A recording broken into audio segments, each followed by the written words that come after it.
મીઠું બંધન છે જ્ઞાન દર્પણ, સત્ય અસત્યનો તફાવત સમજાવે એ માર્ગદર્શક છે જ્ઞાન દર્પણ. ઉષાબેન, એવું કહેવાય છે કે કર્મની ગતિ ગુહ્ય છે, એવું કેમ કહેવાય છે? કર્મની ગતિ અતિ ગુહ્ય એટલા માટે કહેવાય છે કારણ કે મનુષ્ય જે કર્મ કરે છે, ઘણીવાર આપણે એવું વિચારતા હોઈએ છીએ કે ઠીક છે, સાધારણતાથી આપણે કર્મ કરી લીધું, પરંતુ હર કર્મ જે આપણે કરીએ છીએ એની સાથેનું ફળ જોડાયેલું છે, પણ એ ફળ પ્રત્યક્ષ નથી. જી. ક્યારેક તો એ કર્મનું ફળ તરત જ મળી જાય, ક્યારેક તો એ કર્મનું ફળ થોડા સમય પછી મળે, ક્યારેક તો બીજા જન્મમાં મળે, 4-5 જન્મ પછી પણ મળે કે 25 જન્મ પછી પણ મળે. એટલે એ ખબર નથી પડતી કે ક્યારે એ કર્મનું ફળ અને કેવી રીતે એ મળવાનું છે. એટલા માટે કર્મની ગતિ અતિ ગુહ્ય. મને કર્મ કર્યું તો એની જે ગતિ છે એ ગતિ ક્યાં જઈને આપણને ફળ આપશે. મને જેમ કોઈ રસ્તા પર ચાલતું હોય વ્યક્તિ, ખૂબ આમ તીવ્ર ગતિથી ચાલતું હોય, તો જે રીતેની ગતિ હોય એની એ રીતેનું મંઝિલ પ્રાપ્ત કરશે. હા, કારમાં જઈએ તો એટલા જલ્દી એ મંઝિલને પ્રાપ્ત કરીએ, ચાલતા જઈશું તો એટલો ટાઈમ લાગશે. તો એ રીતે કર્મની જે ગતિ છે, તો જેટલી ઇન્ટેન્સિટીથી કર્મ કરવામાં આવે છે એટલી જ ઇન્ટેન્સિટીના આધાર પર એનું ફળની પ્રાપ્તિ થાય છે. એટલે કોઈને પણ ખબર નથી જ્યારે મનુષ્ય કર્મ કરે છે તો એની ઇન્ટેન્સિટી કેટલી છે અને એનું ફળ કઈ ઇન્ટેન્સિટીથી આપણને મળવાનું છે, ક્યારે મળવાનું છે, ક્યારે મળવાનું છે.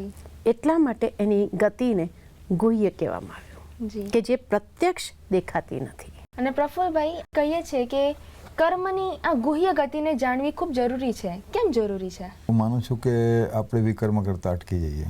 એટલે કર્મના સિદ્ધાંતની સમજ કેળવવી અથવા કર્મના સિદ્ધાંતને જાણી લેવો એ ખૂબ જરૂરી છે. જે અને ખાસ કરીને આજના સમયે જ્યારે લોકો આટલા બધા વિકર્મો કરી રહ્યા છે, વિકારોને વશીભૂત થઈને, તો તેવે સમયે તો કર્મના સિદ્ધાંત અથવા તો કર્મની ગુહ્ય ગતિને જાણકારી મેળવવી એ અત્યંત આવશ્યક થઈ જાય છે. એટલે જે લોકોની અંદર આ કર્મના સિદ્ધાંતની સાચી સમજ છે તેના દ્વારા વિકર્મ થશે જ નહીં. એટલે હું માનું છું કે આ તો એક બહુ જ મહત્વની બાબત છે અને લોકો જો એને સમજે તો ફરીથી એક સારી દુનિયા કે સારા સમાજની આપણે સ્થાપના કરી શકીએ. જી. તમે જે વિકર્મની વાત કરી, પણ દીદી હું તમને પૂછવા માંગુ છું કે શું આપણે આ કર્મની ગુહ્ય ગતિ કોઈ સિદ્ધાંતો ઉપર નિર્ભર છે? હા, જેમ એક વિજ્ઞાનનો સિદ્ધાંત છે, action is equal to reaction. તો એ જ રીતે કર્મનો પણ સિદ્ધાંત કહે છે કે જે રીતેનું આપણે કર્મ કર્યું, જેવું કર્યું, એમાં જેવી મનોવૃત્તિથી કરવામાં આવે, જેવી ભાવનાઓથી કરવામાં આવે, એ ભાવનાઓ પણ એની સાથે જોડાઈ જાય છે, એ મનોવૃત્તિ પણ એની સાથે જોડાઈ જાય છે, મનુષ્યનો સ્વભાવ, સંસ્કાર એની સાથે જોડાઈ જાય છે અને પછી એ કર્મનું ફળ આપણને એ જ રીતે જ પ્રાપ્ત થાય છે. એ પહેલો સિદ્ધાંત છે એનો કે as you sow shall you reap. જેવું તમે વાવશો એવું તમે લડશો. હે ને? તો એ કર્મના સિદ્ધાંત મને પહેલો સિદ્ધાંત છે એનો. જેવું કરશે એવું મળશે. એવું મળશે. હે ને? એટલે જેને કહેવાય કે કુદરતે કોઈની સાથે પણ અન્યાય નથી કર્યો.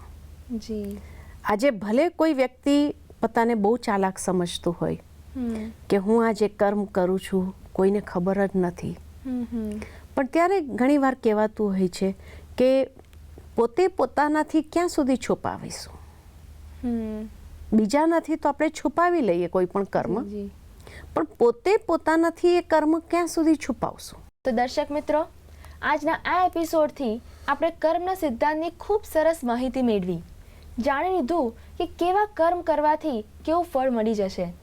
જો આપણે શ્રેષ્ઠ કર્મ, પુણ્ય કર્મ કરશું તો એવું જ ફળ મળશે. તો આજના એપિસોડથી જરૂર તમને કોઈને કોઈ લાભ થયો હશે એવી હું આશા રાખું છું. મને રજા આપો. ભાગ્યને ચમકાવે એવું રત્ન છે જ્ઞાન દર્પણ.